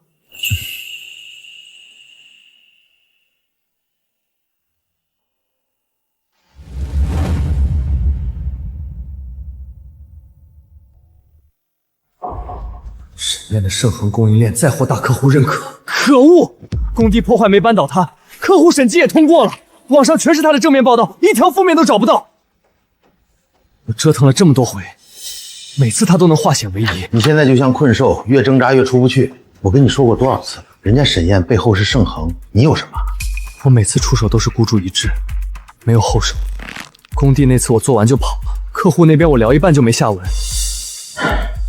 所以每次沈燕都能翻盘，他应对我的时候永远留了后手，我对他从来没有。上次万汇的钱国伟虽然踢开了我，但他的助理私下给我留了个电话，说有搞到盛恒核心新数据的机会，还可以再联系。我一直没打。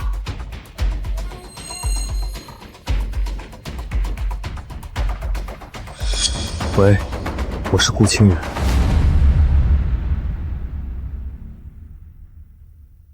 仓储2期完成了，但是仓储3期在选址上就犯了难。城东那块交通便利，配套齐全，就是拆迁成本太高，预算兜不住。城西那块地价倒是不贵，但周边连条像样的公路都没有，建成了货车都开不进去。第3个地块最便宜，但旁边全是荒地，别说产业配套了，连个便利店都找不到。建完以后招商怎么办？明天我去实地跑一趟，3个地块一个一个看，看完再说。这段时间和陆怀威偶尔会聊供应链行业的话题，算是审计之后建立的工作联系。他的见解很独到，我问问他的意见。陆总监，你们公司在华东的仓储合作方选型有什么标准？我最近在选址上遇到难题，3个备选地块都有硬伤。你一直在看地价和配套，但供应链选制的核心根本不是这些，是数据。哪里的货多，货往哪里去，路上花多长时间，这些物流流向数据比地价重要10倍。你先拉一下华东过去3年的物流数据，看看货都从哪儿经过，然后再回来选地。对呀，我从头到尾都在看地价、配套、拆迁成本，唯独没有看数据。王秘书，让数据团队拉华东地区过去3年的物流流向数据。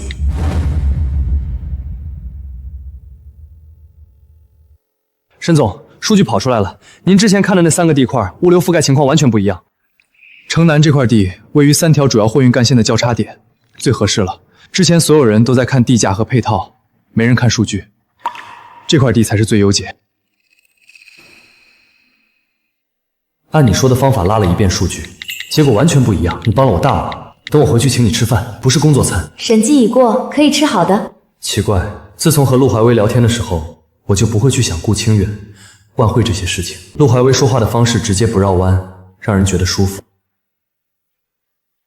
江总，这是用物流数据重新梳理的仓储3期的选址方案。这个思路是你自己想的？一个朋友说，供应链选址的核心不是地价和配套，是数据。我回去拉了华东3年的物流流向数据，答案就在数据里。方案通过，按这个方向推进。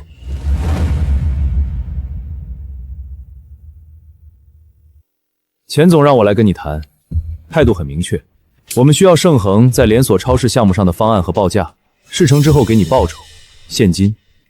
我不要钱。我要沈燕难受，那你更要帮我们了。仓储的项目后，就这家连锁超市对盛恒很重要，沈燕亲自带队在跟，丢了这单，他的脸就丢大了。需要我做什么？找到沈燕报价的底牌，你跟了他3年，总知道他的谈判习惯。他报价永远留2成空间，第1轮让步不超1成，第2番到1成5，有用但不够。报价可以估，方案估不了，拿到盛恒的方案书，这事儿就稳了。盛恒的方案书我没有，但我知道谁有，市场部的刘姐，但是我没有她电话。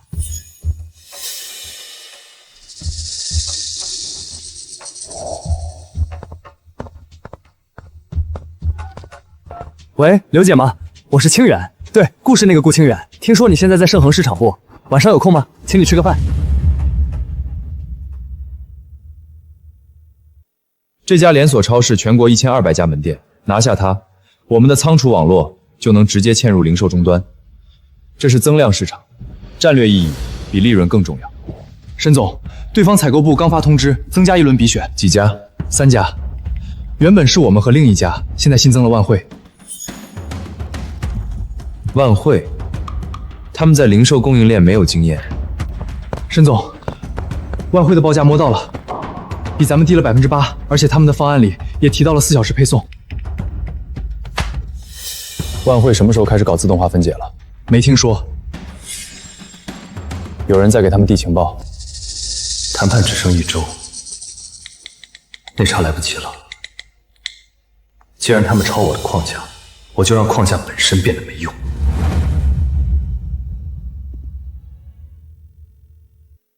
把自动化分拣系统过去18个月的运行数据全部调出来，拣选准确率、设备故障率、订单履约时效，全部做可视化。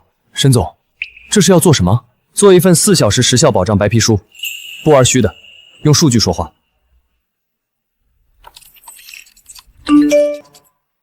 最近在忙什么？一个超市供应链合同。超市供应链的核心不是时效承诺，是库存周转率。你说4小时配送，不如说能帮对方省多少仓储成本。我一直教团队站在客户角度想问题，这次却犯了同样的错。陆怀威这个法子好，精辟！不搞4小时急速破送了，就以为您降低20%的库存持有成本为噱头。万汇能抄我的方案框架，抄不了我的真实数据。这次我要让他们抄都抄错方向。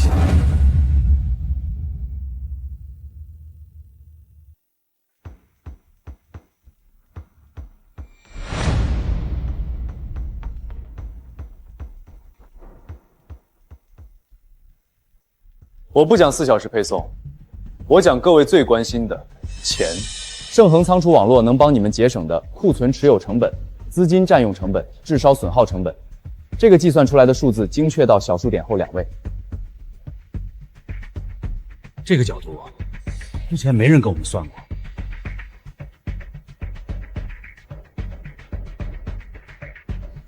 另外那家供应商的方案和你们很像，但数据没有你们的事。有些东西能照抄，有些东西抄不了。数据是自己的，谁都拿不了。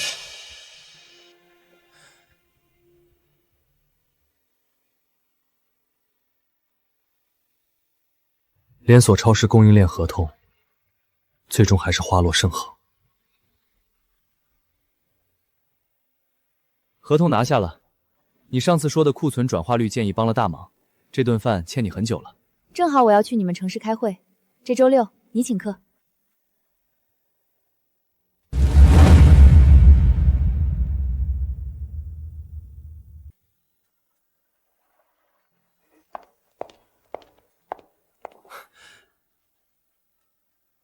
我下个月调岗到华东区域总部，分管供应链金融，和盛恒会有更多交叉。那以后要经常合作了。我们第一次见面时，我是审计身份，有些话不方便说。现在调岗了，不再审计序列，就不算越界。什么事？万汇最近在到处挖你们的信息。上次超市的合同，你们的方案细节是他们通过一个中间人拿到的，那个中间人姓顾。你怎么知道？万汇是我前东家的客户，我在那边有老同事。丁副手最近和一个小顾走得很近，我查了一下才知道这个人跟你有过节。我不是想掺和你的私事，但如果这个人还在找你麻烦，你应该知道他在跟谁合作。谢谢你告诉我这些。不用谢，帮你也是在帮我自己。以后合作了，我希望盛恒不要被这些事拖后腿。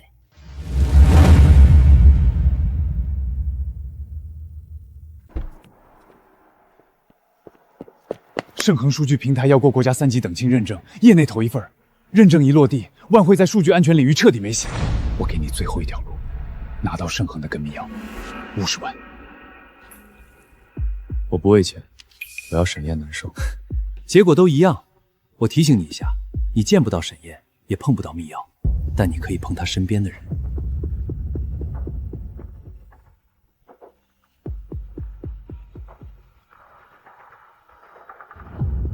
老六，帮我办件事。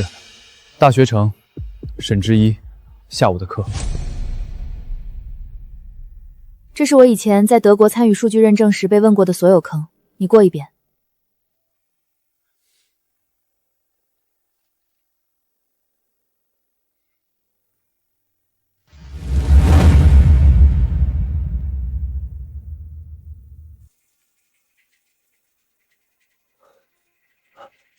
请问是沈之意吗？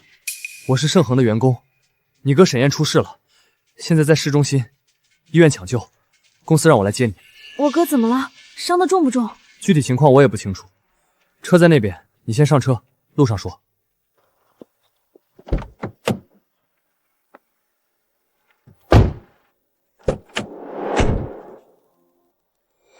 是你？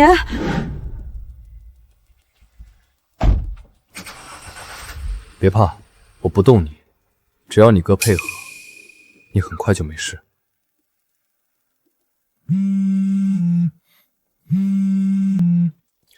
喂，沈先生，知意今天下午没来上课，也没请假。他室友说中午接了个电话就急匆匆出去了，到现在联系不上，手机也关机了。快报巡捕！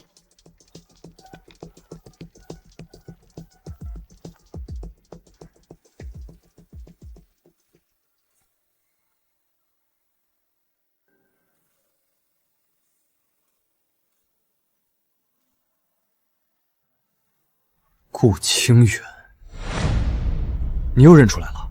对，他走路的这个步态，我一眼就能认出来。调沿途监控，追那辆面包车。面包车往城北方向去了，最后消失在废弃工业区附近。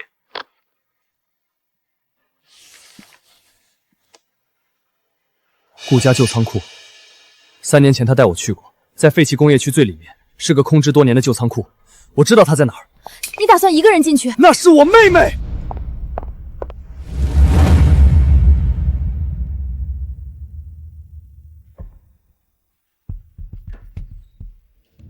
吃吧，别饿着。我哥不会放过你的，你每一次找他麻烦，最后吃亏的都是你自己。现在你还不死心吗？你收手吧。收手？我现在什么都没了，连收手的地方都没有。你哥把我这辈子全毁了。你什么时候能明白不是他的错？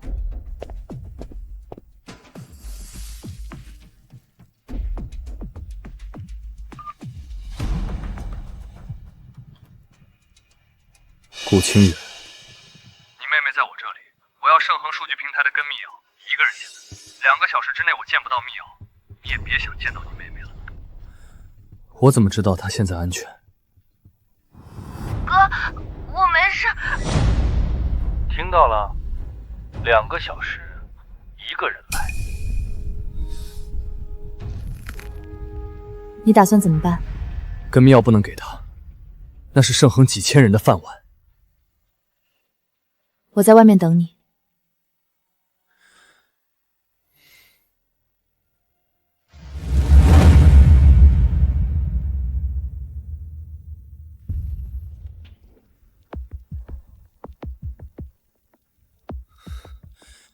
东西呢？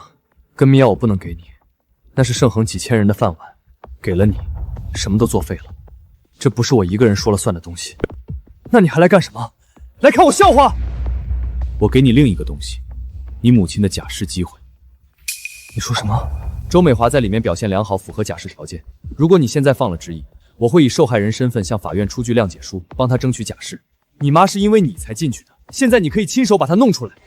你在骗我？你恨她？你凭什么帮她？我没有骗你，我沈燕什么时候说话不算数？你放人，我出谅解书，拿你妈的假释机会换我妹妹的安全。哥，哥在2楼隔间，钥匙在这儿。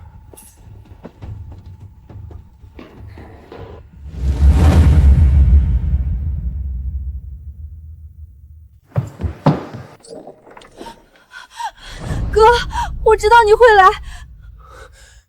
他有没有对你怎么样？没有，就是把我关在里面，还给了水和面包。跟密钥的事儿是钱国伟让我干的，他说拿到密钥就行，还给我打了30万定金，还在我床底下。你之前遭遇的倒霉事儿全都是我在背后干的。我妈的事儿你刚才说的算数吗？我沈燕说话什么时候不算数？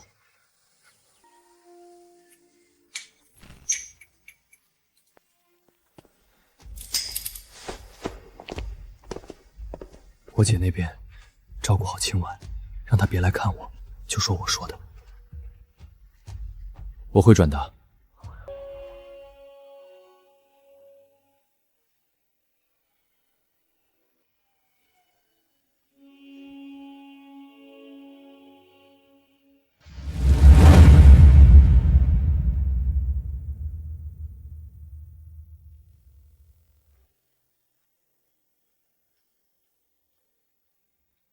各项指标都正常，就是受了些惊吓，回去好好休息2天就没事了。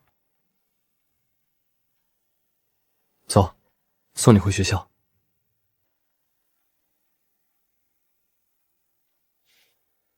谢谢医生。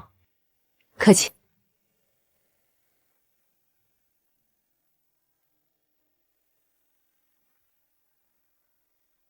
哥，那个姐姐就是一直在外面等你的那个，她是你女朋友吗？还没到那一步。她挺好的，我看她看你的眼神跟别人不一样。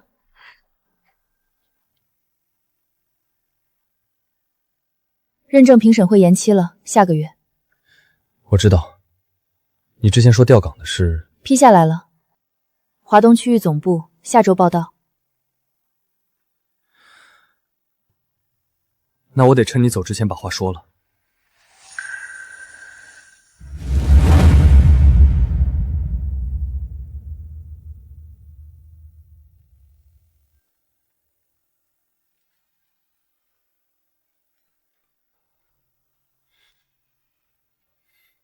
你下周几走？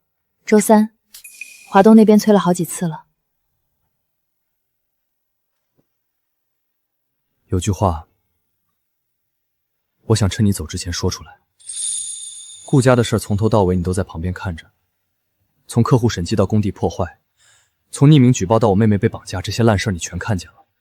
离婚之后，我以为自己这辈子不会再考虑感情这件事了，但那天在仓库外面，你说我在外面等你，那4个字我在顾家3年从来没听到过，没有人等过我，都是我在等别人。我不太会说这种话，我就是想让你知道，你要调走了，以后聊天我不想只跟你聊工作，也不想只当那种偶尔发条消息的朋友。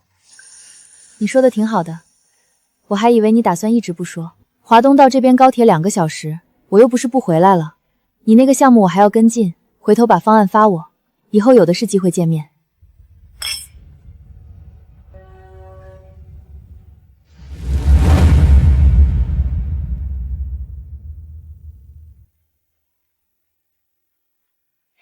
送到这儿就行了。我没什么东西给你带，就这个。什么东西？你上次说德国的自动化仓储系统国内不适用，我让技术部拉了一份国内物流节点的数据对比报告，里面还有仓储3期选址的完整方案。你说了要帮我做配套评估的。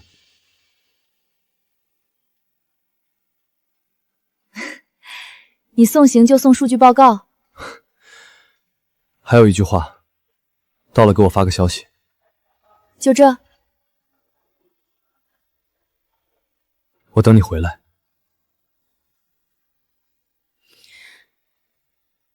沈燕，你知道我第一次见你的时候在想什么吗？在想怎么挑我的漏洞？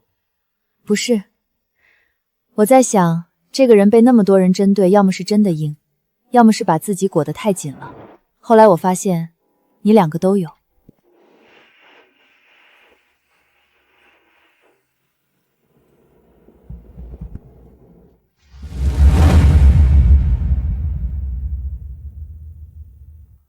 仓储3期的配套评估我做完了，你那块地的物流辐射数据比我预想的还好，华东这边的几家供应商也感兴趣。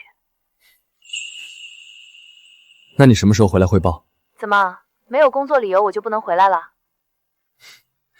没有工作理由更好。我明天下午到。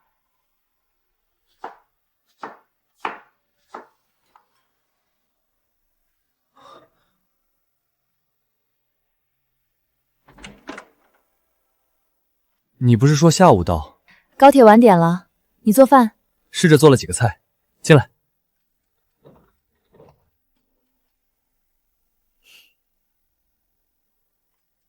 报告给你带回来了，不过我可不是专门为了送报告才提前回来的。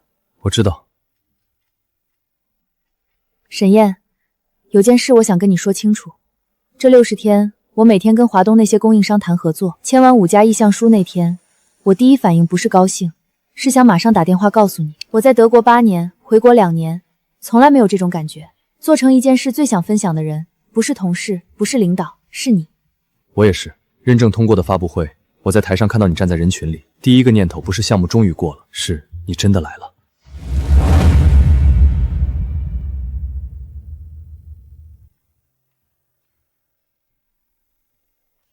比面馆的差一点，但诚意够了。第一次做，凑合吃。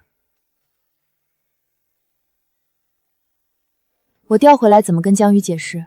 就说是你的意思。不用解释，供应链金融师部本来就缺一个负责人，你是最合适的人选。江宇问下来，我就说人才引进。你这算不算以权谋私？算，但我谋的不是私。你来做供应链金融，盛恒至少快3年。沈燕，我想听你说句实话，你是什么时候开始觉得我们之间不只是工作关系的？